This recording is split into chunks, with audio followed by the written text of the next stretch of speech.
Hello guys, welcome back to my channel. आज हम पढ़ने वाले हैं बीपी के बारे में। लो बीपी, हाई बीपी, लक्षण, कारण सब कुछ बताऊंगी मैं आपको, ठीक है।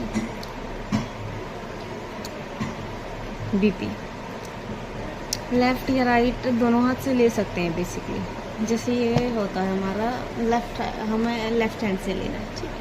यहाँ पर बात है, देखेंगे 2 उंगली का गैप होना चाहिए उसमें। बीपी कप में बेसिकली 2 उंगली का गैप होना चाहिए। उसकी नॉर्मल रेंज होती है 120/80 mm ऑफ Hg। ये नॉर्मल रेंज होती है। अडल्ट में सब में यही होती है। पढ़ते हैं लो बीपी के बारे में पढ़ते हैं। लो बीपी क्या होता है, इसके लक्षण क्या है और कारण क्या है, ठीक है।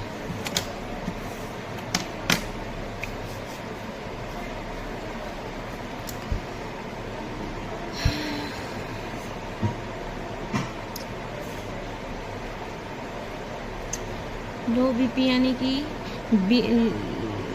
जो 120/80 mm ऑफ Hg बीपी है वो घट के हो जाता है 90/60 mm ऑफ Hg हो जाता है, ठीक है। जिसमें हमारे लक्षण हो सकते हैं चक्कर आना, कमजोरी या थकान, ठंडा पसीना आना और धुंधला दिखना, हाँ रहते हैं, ठीक है।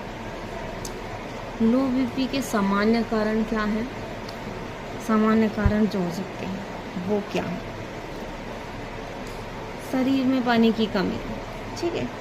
बहुत तेज़ी से गर्मी लगना, भीड़ भाड़ वाली जगह में हैं हम बहुत ज़्यादा गर्मी लग रही है, भीड़ वाली जगह में है तो हमें वहाँ पर पसीना आएगा, पसीना प्लस हमारा ब्लड प्रेशर लो हो जाएगा। ये तो नॉर्मल ही है।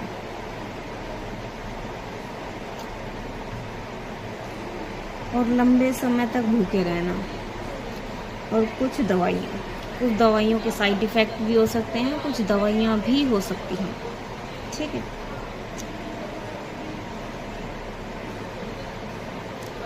अब इसको इंस्टेंट रिलीफ के लिए क्या करें? देखो, हम भीड़ भाड़ वाली जगह पे हैं, हमको चक्कर आ गए, हमें वहाँ क्या करना है? देखो, हो सके तो सीधा लेट जाएं, बिल्कुल फ्लैट सरफेस पे लेट जाएं, या फिर क्या कर सकते हैं, फ्लैट सरफेस पे लेट जाएं, एक पैर ज़मीन के टच रखें, ठीक है। ये कर सकते हैं, इससे रिलीफ हो जाएगा थोड़ी सी बहुत देर में। प्लस ORS पानी हो तो वो पी लें, और ठंडा पानी या फिर नॉर्मल पानी भी पी सकते हैं, इससे इंस्टेंट रिलीफ हो जाएगा, ठीक है। और इससे ज़्यादा समस्या दिखती है, धड़कन तेज बढ़े या फिर रिलीफ ना मिले तो अपने डॉक्टर से कंसल्ट करें, ठीक है। बस अब पढ़ते हैं हाई बीपी। हाई बीपी क्या होता है, किस तरह की समस्या लाता है या फिर क्या हो सकता है हाई बीपी लंबे समय तक हाई बीपी रहे तो उससे क्या दिक्कत या समस्या हो सकती है? देखो, हृदय हार्ट, ब्रेन, किडनी एंड आंखों पे असर डालता है। हाई बीपी अगर लंबे समय तक है तो वो है heart, eyes and kidney and brain, इन चारों चीज़ों पे हाई बीपी अगर लंबे समय तक है तो बहुत ज़्यादा असर डालता है, ठीक है। इसकी रेंज हो सकती है 130/85 प्लस 140/90। 140/90 है, ज़्यादा रेंज में है, ठीक है। हाई बीपी का कोई सामान्य लक्षण नहीं हो सकता। अगर आपका लंबे समय तक हाई बीपी है तो आपको ऐसा हो सकता है कि आपको पता नहीं चले, ठीक है। साइलेंट समस्या, हाँ, हाई बीपी को हम साइलेंट समस्या भी कहते हैं। क्यों कहते हैं कि अगर हमें लंबे समय तक हाई बीपी है तो हमें हो सके हमें पता ना चले, और इसके लक्षण हो सकते हैं तेज सिर दर्द, बहुत ज़्यादा तेज सिर दर्द हो सकता है, प्लस चक्कर आना हो सकता है, धुंधला दिखना, सांस फूलना, ठीक है। क्या कर सकते हैं हम इसको रिलीफ करने के लिए? नमक कम खाएं, बेसिकली नमक कम खाएं। नमक से बीपी बढ़ता है, नमक कम खाएं, ठीक है। व्यायाम करें, एक्सरसाइज हर समस्या का समाधान है, ठीक है। अपना वजन मेंटेन रखें, ज़्यादा वजन होने से भी बीपी बढ़ सकता है। धूम्रपान और शराब से बचें, इन सब से भी बीपी आपका बढ़ सकता है, ठीक है। हाई बीपी में कुछ ज़्यादा आपको रिस्क नहीं लेना है, ठीक है। आपको हो सके तो अपने डॉक्टर से कंसल्ट करें, दवाई वगैरह लें हाई बीपी की, ठीक है। इसको सीरियसली लेना है, हाई बीपी को ना सीरियसली लेना है। अभी मैंने बताया ना कि हाई बीपी साइलेंट समस्या भी होता है, इससे कई तरह की समस्या हो सकती हैं।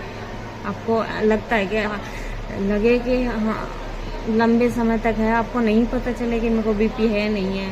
मैं भी कई पेशेंट के बीपी चेक करती हूँ, उनके एकदम से नॉर्मल से हाई रेंज पे आ जाती है। मैं उनसे पूछती हूँ कि आपको बीपी रहता है क्या? वो बताते हैं नहीं, उन्होंने कभी पहले चेक भी नहीं करवाया होता, कभी जिंदगी में नहीं चेक करवाया होता, फिर भी उनको नहीं पता रहता कि उनका बीपी हाई है कि लो है, ठीक है।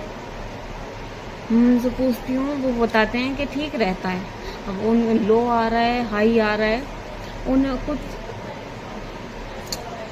थोड़ा बहुत जानकारी होती है लो के बारे में।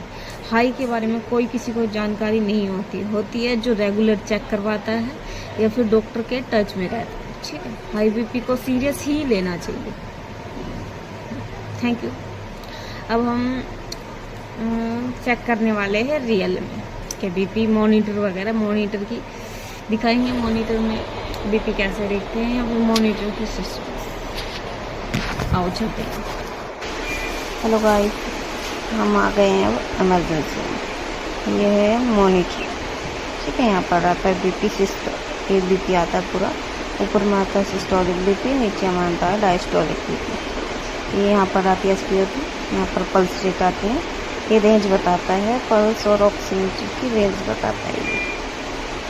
ये मेन्यू है, देख सकते हैं इसमें क्या कहाँ है। इससे इसे सेट कर सकते हैं कितने में बीपी ले सकता है, कितने सेकंड इससे बीपी ले सकते हैं। इसमें ये पूरा मेन्यू देख सकते हैं।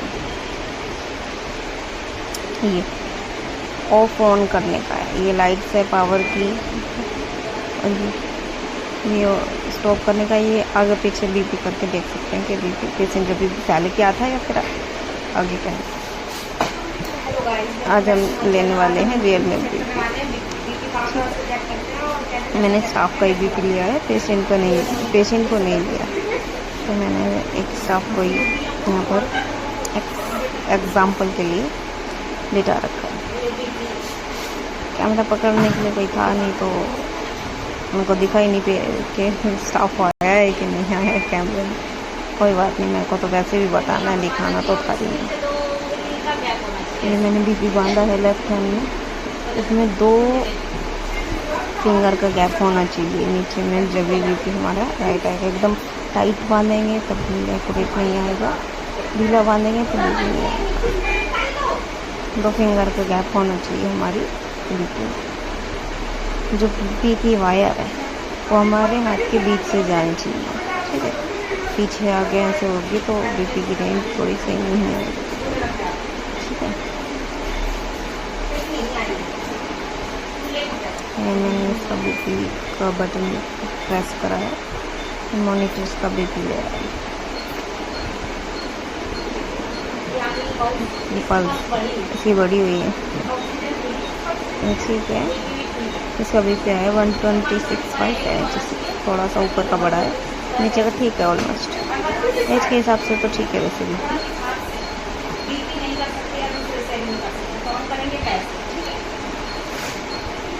हम इसका किसी भी हाथ से ले सकते हैं, इसको हम पैर पे बांध के दिखाने वाले हैं। दिख तो रहा नहीं है, अभी बांधा है मैंने नीचे की साइड में, नी से थोड़ा नीचे।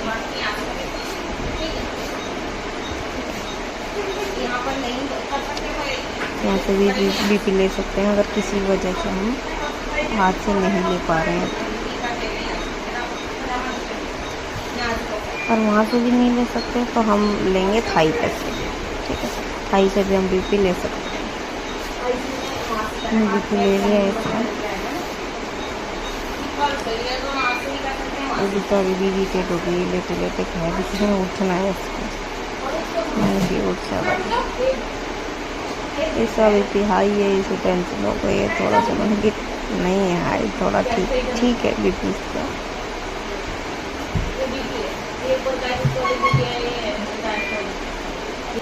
Thank you so much guys, ऐसी वीडियो के लिए, ऐसी ही और जानकारी के लिए मेरे चैनल को सब्सक्राइब करें। Thank you so much guys.